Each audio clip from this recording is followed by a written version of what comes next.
मनुष्य जीवन निर्भय, निश्चिंत, निशोक होने के लिए मिला है। यह बात सुनने में सरल लगती है, लेकिन अनुभव में यह एक त्रासदी का उद्घोष बन जाती है।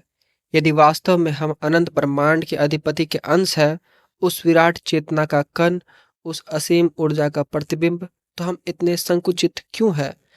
इतना भयभीत, इतना क्षणभंगुर क्यों? जीवन कोई सुंदर गीत नहीं है, बल्कि एक लंबा मौन है जिसके बीच बीच में चीखें उठती है, या कभी कभी शब्द जो खुद को ही समझ नहीं आती।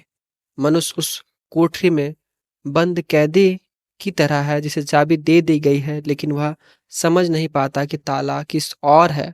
हम अपने भीतर की विशालता को नहीं देख पाते, क्योंकि हम अपनी ही छाया से डरते हैं। हम उस ब्रह्मांड का अंश है, पर डर किसी छोटी कीड़े की तरह हमारी आत्मा पर रेंगता है। यह एक विडंबना है। तुम कहते हो मनुष्य निशोक होने के लिए जन्मा है, पर मनुष्य तो शोक को ही अपनी पहचान बना बैठा है। शोक उसका तकिया है, शंका उसका धर्म, और डर उसका सबसे बड़ा प्रिय साथी। हम भी न्यायालयों में घसीटे जाते हैं जो ना दिखते हैं और ना समझ आते हैं, लेकिन जिनका आदेश हमारे मन पर छाया रहता है। फर्क बस इतना है, हमारे न्यायालय हमारे बाहर नहीं बल्कि भीतर है। हमारी चेतना ही हमारा कटघरा है, और हमारा भाई ही हमारा न्यायाधीश है।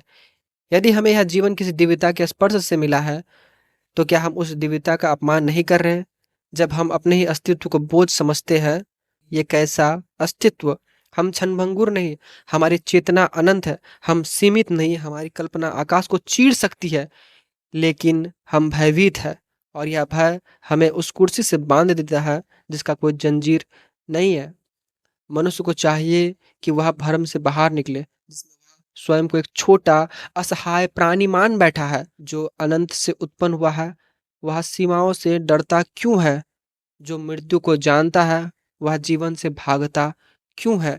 शायद इस प्रश्न का उत्तर कोई नहीं देगा, या शायद उत्तर यही है कि डर, शोक और शंका से परे कोई उत्तर नहीं है। बस एक मौन जो धीरे धीरे समझ आता है। और तब, जब सब कुछ छूट चुका होगा, डर भी, शोक भी, शंका भी, तब शायद पहली बार हम जीवित होंगे।